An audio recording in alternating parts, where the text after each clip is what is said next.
স্বাধীনতা দিবসের আগে 14ই আগস্ট শুক্রবার বীরভূম জেলা প্রশাসনের উদ্যোগে একটি অভিনব কর্মসূচির আয়োজন করা হয়, যে কর্মসূচি মূলত ড্রাগ ফ্রি বীরভূম, নেশামুক্ত ভারত গড়ে তোলার জন্য।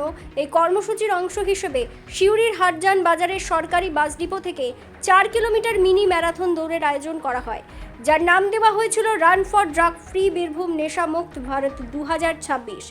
এদিনের এই কর্মসূচিতে উপস্থিত ছিলেন বীরভূম জেলা শাসক ধবল জৈন থেকে শুরু করে অন্যান্য প্রশাসনিক আধিকারিকরা।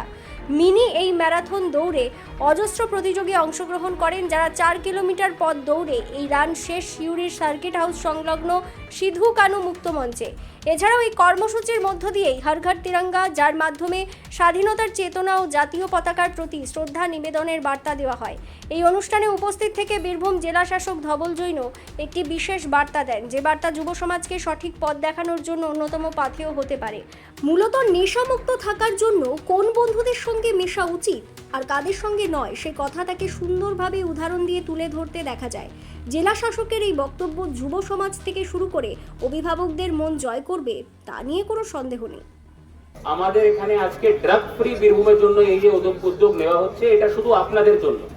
আমরা হয়তো অনেক জিনিস বুঝে গেছি, আপনাদেরকে বোঝানোর জন্য কি এটা মনে রাখবেন, কোনো রকমই ড্রাগস নেওয়া বা কোনো রকমই নেশা করা সাহসের ব্যাপার না। অনেক সময় এই সিগারেট হাতে ধরিয়ে বন্ধু বলে যে দেখো এটা একটু হিরোর মতো লাগবে, দেখতে ভালো লাগবে, এটা কোনো রকমই সাহসের ব্যাপার না, এটা দুঃসাহসের ব্যাপার। আপনাদেরকে অনুরোধ করব, এরকম জিনিসের মধ্যে পড়বেন না।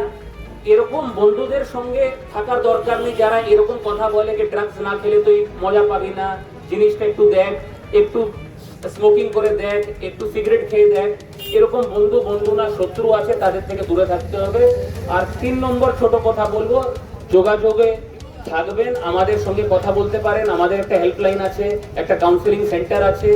আপনাদের মাস্টার মশাইদের কাছে, বাবা মার কাছে যদি কোনো চাপ মনে হয় ড্রাগসের দিকে, নেশার দিকে যাওয়ার আগে ওদের সঙ্গে একটু কথা বলবেন। আপনি সত্যি ভালো পরামর্শ পাবেন, ওই দিকে আর যেতে হবে না। এইটুকু অনুরোধ রাখবো, বেশি দীর্ঘায়ী করবো না।